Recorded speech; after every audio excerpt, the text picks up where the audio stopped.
Hola, ¿cómo estás? Espero que muy bien. Vamos a ver una pregunta. ¿Cómo le hace un chamán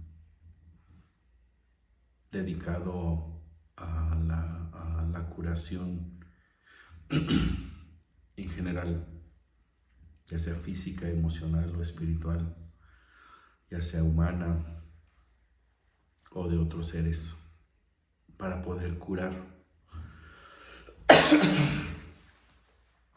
¿Qué tiene que hacer para poder llevar a una persona, que está en una situación complicada, ya sea de salud, ya sea emocional, de salud física, perdón, ya sea emocional o espiritual? ¿Cómo le hace? ¿Cómo saber?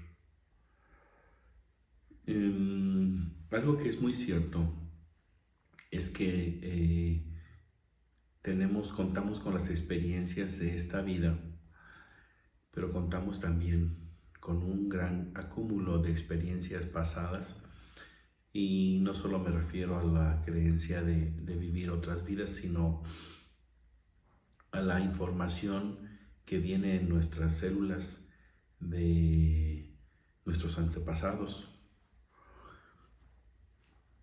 Entonces, en este caso, para esta pregunta en especial, vamos a darnos cuenta que ya hay otros seres que han sentido esa situación de literal que se siente cuando sanan a alguien.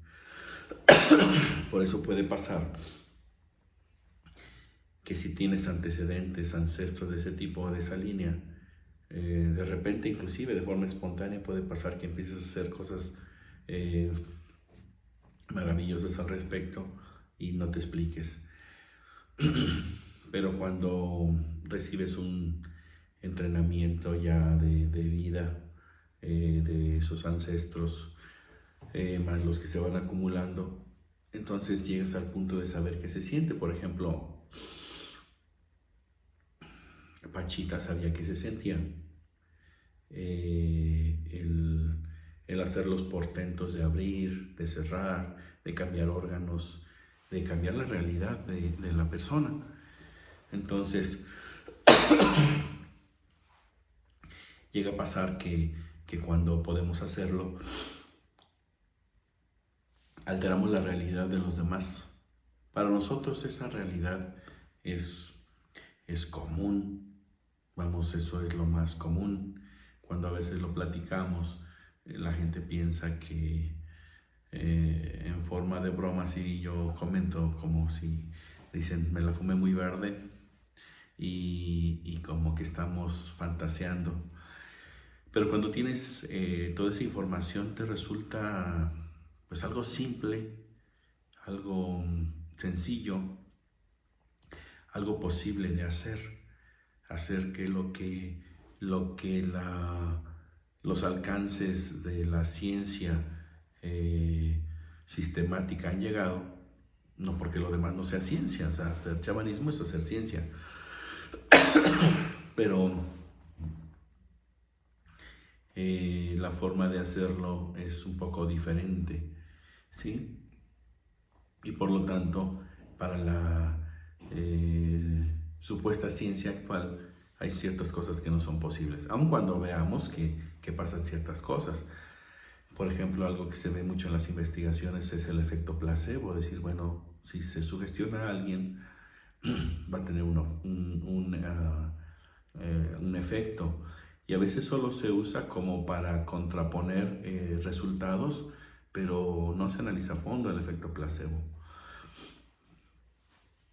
El efecto de las oraciones, el efecto de la imposición de manos, el efecto de muchas cosas, ¿no? A veces, como decía, hace de forma espontánea. Por ejemplo, una madre que tiene un hijo enfermo y con cariño pone sus manos, su calor, y el hijo se sana, se recupera o se cura porque mandó esa información energética que permite la reparación de un cuerpo.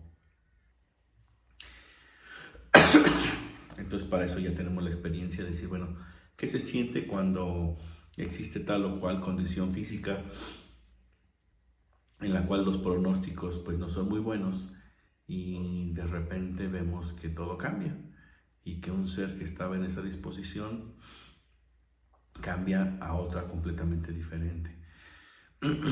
Aunque se está influyendo en la realidad de esa persona, de ese ser, pues obvio que también va a impactar la información que trae.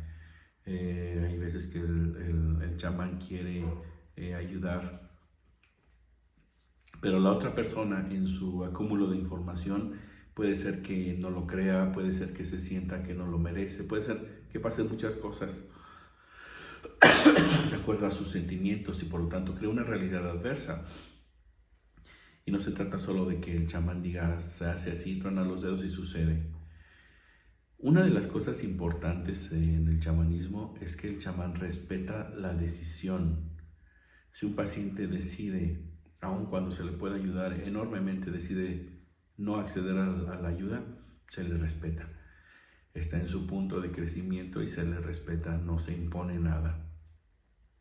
Nunca se impone nada, aun cuando se pueda, se podría hacer, pero en ese aspecto para el chamán la libertad de decisión es fundamental, es muy importante. Pero se hacen logros increíbles, increíbles, que hasta que lo vemos son creíbles y cuando lo sentimos son posibles. Bien, te dejo esta reflexión. Hay veces que conocemos todos a gente que puede hacer esos portentos y que a veces nos da esta tranquilidad de decir, bueno, sé a dónde acudo cuando tenga un problema, una situación. De momento es algo que yo te ofrezco en los aspectos que podamos ayudarte de salud holística para poder impulsar una salud completa en un ser humano. Tanto en grupo como en redes estamos a la orden. Cualquier duda, comentario, sugerencias para algún tema, con todo gusto estamos a la orden.